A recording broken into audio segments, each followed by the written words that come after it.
भक्तों, अब आरंभ होता है ज्येष्ठ मास महात्म्य का प्रथम अध्याय। जैसे वैशाख मास पुण्य और तपस्या का प्रतीक है, वैसे ही ज्येष्ठ मास धैर्य, सहनशीलता और तेजस्विता का प्रतीक माना जाता है। यह मास सूर्य की उग्रता के साथ आत्मा की तपन को दर्शाता है। इस मास में जो भक्ति, संयम, सेवा और श्रम से तप करता है, उसका जीवन सफल और धन्य हो जाता है। यह कथा है नगर कृष्णपुर के एक विद्वान ब्राह्मण देवकीनंद की।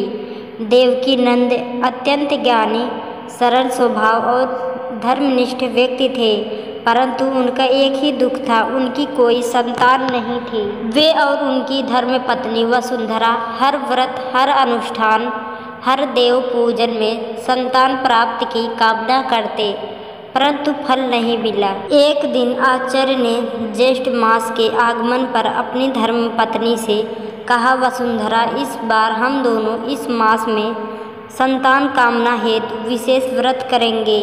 मैं ज्येष्ठ मास के प्रत्येक दिन वट वृक्ष की पूजा करूंगा और सूर्य अर्घ्य दूंगा।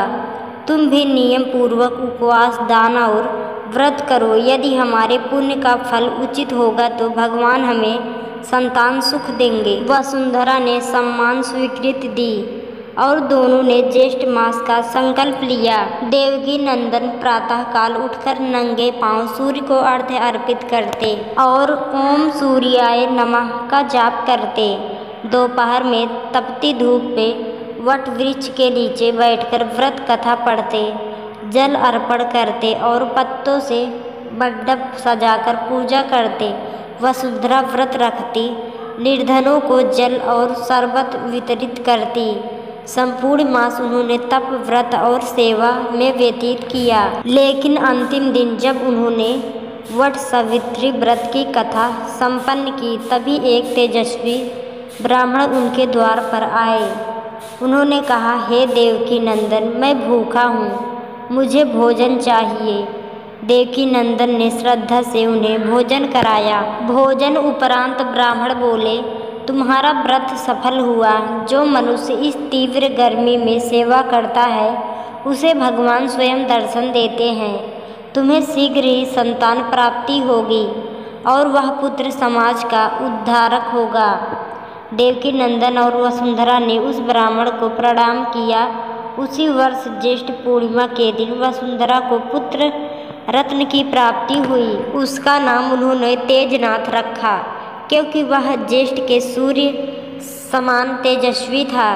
तेजनाथ बचपन से ही धर्म, सेवा और तप में रुचि रखता था। वह अपने पिता के साथ वट वृक्ष के नीचे बैठकर वेद, पुराण और नीति कथाएं सुनता। हर वर्ष ज्येष्ठ मास में वह व्रत करता, निर्धनों को शीतल जल पिलाता, तपते राहगीरों को आम, बेल और ककड़ी वितरित करता। वह कहता, ज्येष्ठ मास की तपन को शीतल करने के लिए यदि एक व्यक्ति भी जल बांटता है तो वह पुण्य के अमृत में स्नान करता है। एक बार गांव में भयंकर सूखा पड़ा।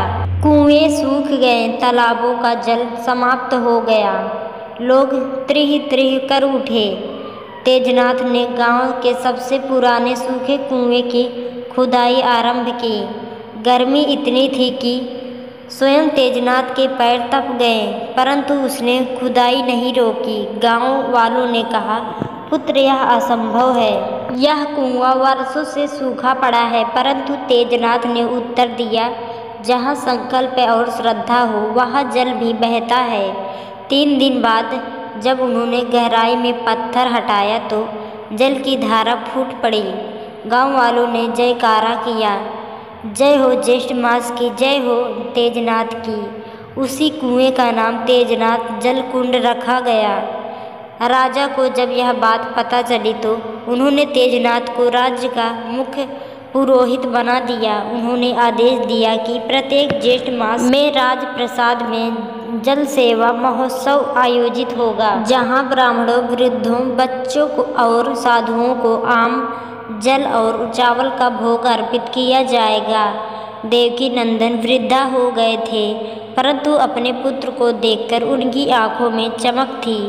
उन्होंने कहा, हे पुत्र, तू मेरे तप, व्रत और ईश्वर भक्ति का फल है, परंतु तूने जो सेवा की है वह मेरे पुण्य से भी ऊपर है।